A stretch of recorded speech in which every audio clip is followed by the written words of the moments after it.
so damn absent-minded.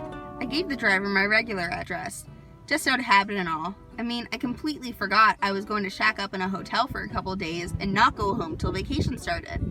I didn't think of it till we were halfway through the park. Hey, do you mind turning around when you get a chance? I gave you the wrong address. I want to go back downtown.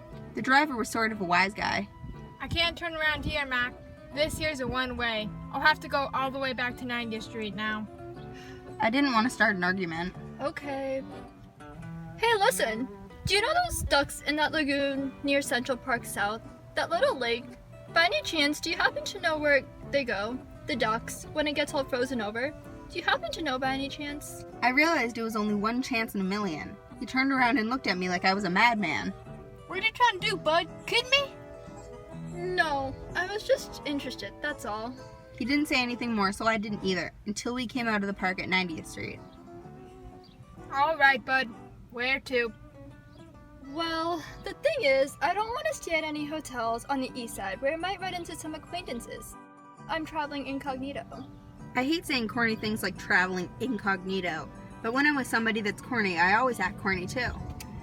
Do you happen to know where the Who's Band's at the Taft or the New Yorker by any chance?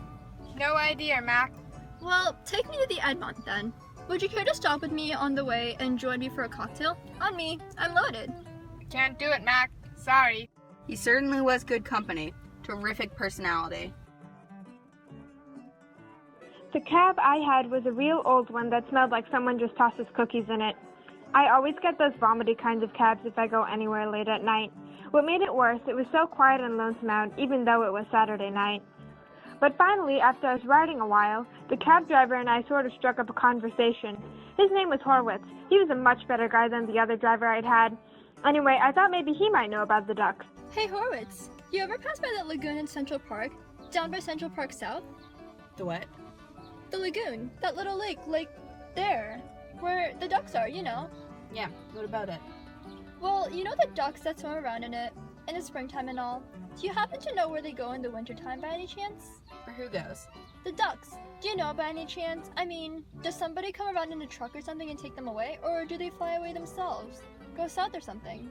Old Horwitz turned all the way around and looked at me. He was a very impatient type guy. He wasn't a bad guy, though. How the hell should I know?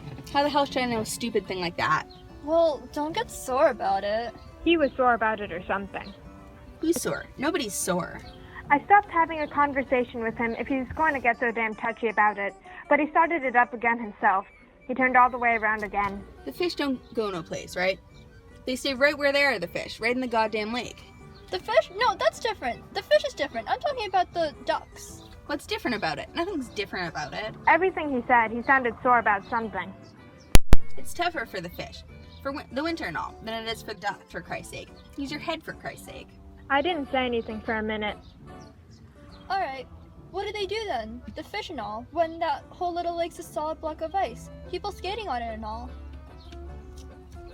What the hell you mean they do? They stay right where they are, for Christ's sake.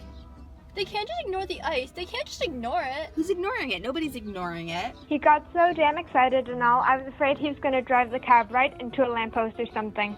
They live right in the goddamn ice. It's their nature, for Christ's sake. They get frozen right in one position for the whole winter. Yeah, what do they eat then? I mean, if they're frozen solid, they can't swim around looking for food and all. Their bodies, for Christ's sake. What's the matter with you? Their bodies taking nutrition and all.